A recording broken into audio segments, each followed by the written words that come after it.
साथियों, एक specific query जो है आई है मेरे पास में और उस पर क्या समाधान हो सकता है लीगली, इस पर जो है आज हम चर्चा करेंगे। आप प्रॉब्लम जो है नोट डाउन कर लीजिए। प्रॉब्लम क्या है महोदय?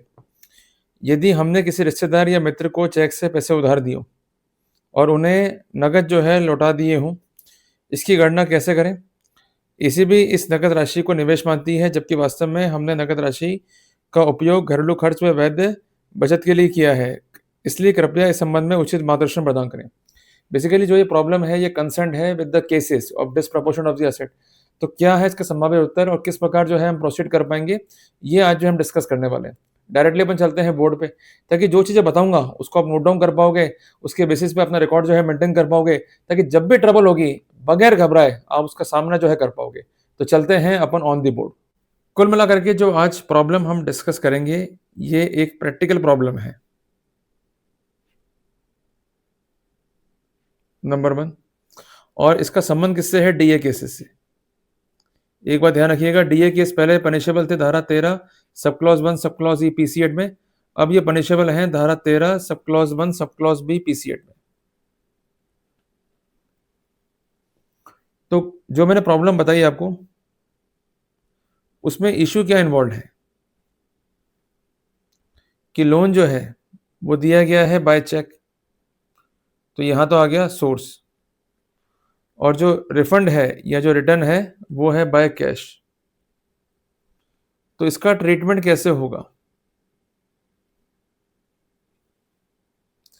क्योंकि अगर कोई असेट जो है अनएक्सप्लेन्ड है तो उस सिनेरियो में क्या क्या बेटर कॉन्सिक्वेंस अक्यूज को फेस करने पड़ सकते हैं। मोटा मोटा यही केस है। अगर लोन जो है दिया गया है चेक से, तो इस बारे में बैंक एंट्री जो है काफ़ी इंपॉर्टेंट है, क्योंकि इसके बेसिस पर जो कंसर्न बोरोवर है उसको इजीली आइडेंटिफाई किया जा सकता है। तो हम ये कह सकते हैं कि जो प्रिंसिपल अमाउंट है जो कि दिया गया है उसका सोर्स जो है वो ऑन रिकॉर्ड है, अनएक्सप्लेन्ड है। जब ये आया तो कैश के फॉर्म में आया, तो बेसिकली ये एक रिफंड है, ये कोई नई इनकम नहीं है। पर चूंकि इसको ट्रीट किया जा रहा है एज अनएक्सप्लेन्ड इनकम, तो वहां पर जो है ट्रबल हो रहा है। तो कुल मिला करके अगर कैश कोई रिटर्न है तो बर्डन जो है आपके ऊपर है इस फैक्ट को प्रूव करना। पहली बात तो ये रही। कोई कैश रिटर्न आया है तो ये मोटी मोटी बात है कि it is not investment. Cash return is not investment. तो अगर कैश मिल भी गया है तो आपको ये प्रूव करना होगा कि ये रिफंड है, ये अमाउंट जो है रिटर्न आया है। अगर आप ये नहीं कर पाते हैं तब जा करके एसीबी इसको अज्यूम करेगी ये अनएक्सप्लेन्ड मनी है, और अनएक्सप्लेन्ड मनी को ट्रीट किया जाएगा एज असेट। क्लियर हो गया अपने को? तो कुल मिलाकर के स्पेसिफिक फैक्ट का बर्डन आपके ऊपर है साबित करना। नहीं कर पाएंगे साबित तो आपको जो है ट्रबल आएगा।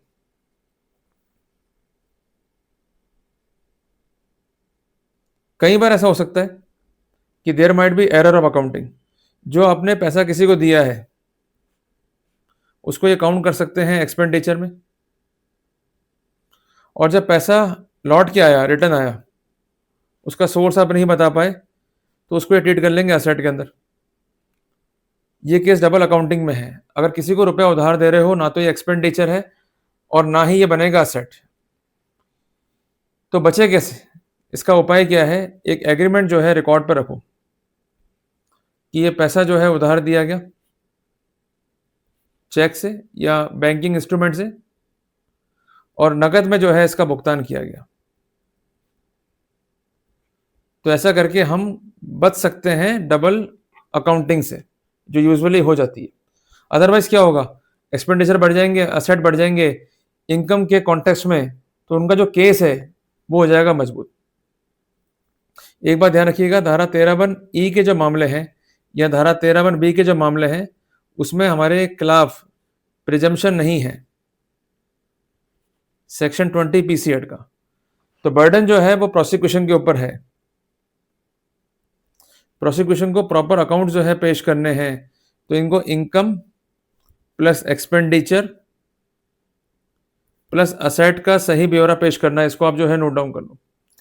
अगर आपके पास कोई ऐसी चीज मिलती है, मेरा कहना है वस्तु स्थिति के बारे में, जिसके कॉन्टेक्स्ट में निकल के आ रहे हैं अधिक एक्सपेंडिचर या अधिक असेट, तो वास्तव में वो एक्सपेंडिचर या असेट नहीं है, ये आपको जो है स्टैंड बाय करना पड़ेगा। अगर आप नहीं करेंगे तो आपको जो है ट्रबल आ जाएगी। पर इसके लिए आपको अपना डिफेंस जो है साबित नहीं करना है beyond reasonable doubt. You have to work out on the point of probable defence. ये लिख दिया मैंने, इसको आप जो है नोट डाउन कर लो। क्लियर हो गया अपने को? तो कुल मिला करके जो कैश में रिटर्न आया है पैसा, इसका रिसिप्ट या एक्नॉलेजमेंट या प्रूफ जो है मेंटेन करना होगा। अगर प्रूफ जो है मेंटेन नहीं करोगे तो वहां आपको जो है ट्रबल फेस करना पड़ेगा। इसको जो है लिख लीजिए, मैं फिर आगे चलता हूं यहां से। अब प्रश्न बनता है कि हमारे पास कोई लिखा पढ़ी भी नहीं है, अब कैसे प्रूव करें कि ये कैश का रिटर्न है? जिसमें कुछ तरीके हैं और तरीके बहुत ही प्रैक्टिकल हैं जिसको हम फॉलो कर सकते हैं। पॉइंट नंबर ए, जो कंसर्न बोरोवर है उसके स्टेटमेंट करा दो, वो तो कराने पड़ेंगे आपको।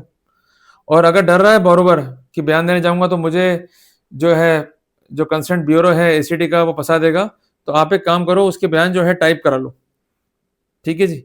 और टाइप करा करके कोर्ट में बैठते हैं ओथ कमिश्नर, उनसे ओथ करा करके वो बयान जो है सबमिट कर दो बाय पोस्ट।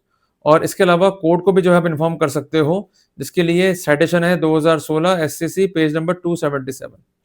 ये परमिसेबल है, इसलिए कोई दिक्कत नहीं है। ये नोट डाउन कर लिया आपने? इसके अलावा आपको व्हाट्सएप चैट पर निर्भर करना होगा यदि अवेलेबल है। कोई डायरी है जिसमें ये उधार का स्थिति जो है दर्शाया गया, उसको आप जो है पेश कर सकते हो। ये स्थितियां जो है परमिसेबल है, पर व्हाट्सएप चैट के लिए आपको धारा 63 BSA पे निर्भर करना होगा, और डायरी के लिए आपको धारा 28 BSA पे निर्भर करना होगा। बस ये आपको जो है ध्यान रखना है, ये प्रैक्टिकल अप्रोच है। क्लियर हो गया अपने को? तो यदि आपने पैसा उधार दिया है, उधार अकाउंट्स में दिया है, और इसका रिफंड भी आया है पर कैश में आया है, तो ये ट्रांजैक्शन का बर्डन आपके ऊपर है साबित करना कि ये रिटर्न है कैश में। अगर ये आपने स्पष्ट नहीं करा तो जो अनएक्सपेंड कैश है ये बन जाएगा असेट, असेट बढ़ जाएगा, ट्रबल आ जाएगा। और जो ये पैसा उधार दिया है ये भी साबित नहीं कर पाएंगे तो ये खर्चा मान लेंगे, खर्चा भी बढ़ जाएगा। क्लियर है? और जो पैसा आपने उधार दिया है इसका सोर्स जो है बताना होगा आपको। सोर्स क्या होगा? आपकी इनकम। और इनकम कैसे होगी? आपको वेतन से या जो अन्य रास्ते हैं उससे। देखिए बेसिकली हम लोग इनकम नहीं कहते हैं, जब भी हम लोग अकाउंटिंग करते हैं हम लोग कहते हैं फंड फ्लो या कैश फ्लो, जिसके 3 रास्ते हैं। या तो आपके इनकम से पैसा है जिसको हम कहेंगे ऑपरेशंस, या आपने किससे पैसा उधार लिया जिसको हम कहेंगे फाइनेंस। क्लियर हो गया?